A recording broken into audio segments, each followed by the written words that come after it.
Important topic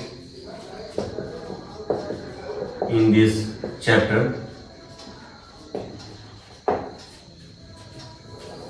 So we will learn about some important topic in this chapter, since exam is very near, almost pre-board having 20 days left. So we will see some important topic. These important topics are: number one, Lorentz force.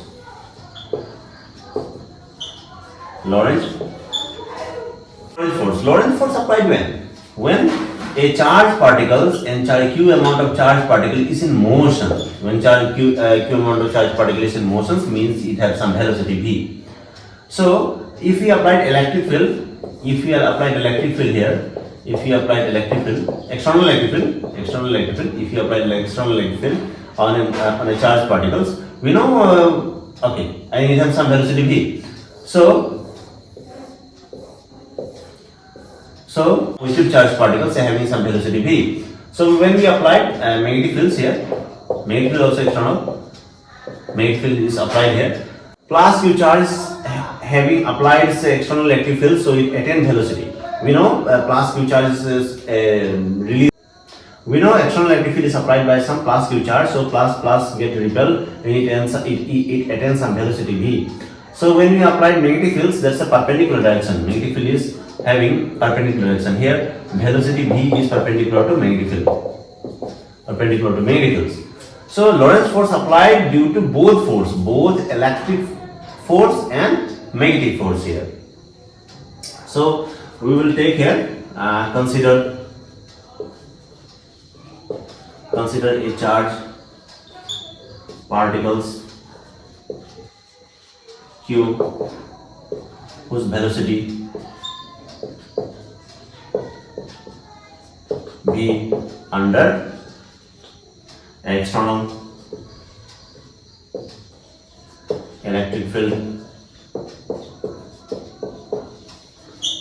E and external magnetic field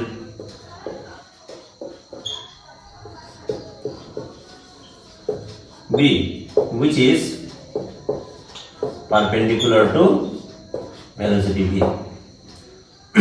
So according to Lorentz force, total force equal to Coulomb force plus magnetic force. So Coulomb force here, F equal to QE plus magnetic field is QV into V. So that's the total force. Total force applied on a charged particles is due to external electric field and magnetic fields. Here magnetic fields is perpendicular to this velocity v, and external field is parallel to this charge, because electric fields always have a scalar quantity and magnetic fields follow always vector quantity. So it is applied perpendicularly here, so maximum force will be applied here. Notes on Lorentz force. Number one,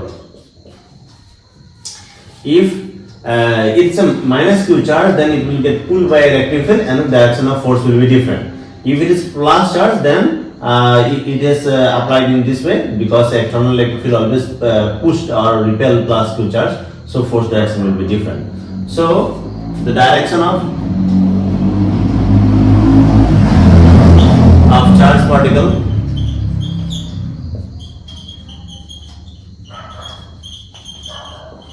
will be different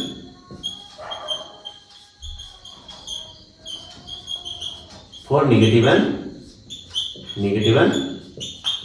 positive. So direction of charged particle will be different for positive and negative, and direction of force will be different for both positive and negative charge. So number two, since V is perpendicular to B, and as V into B are vector product,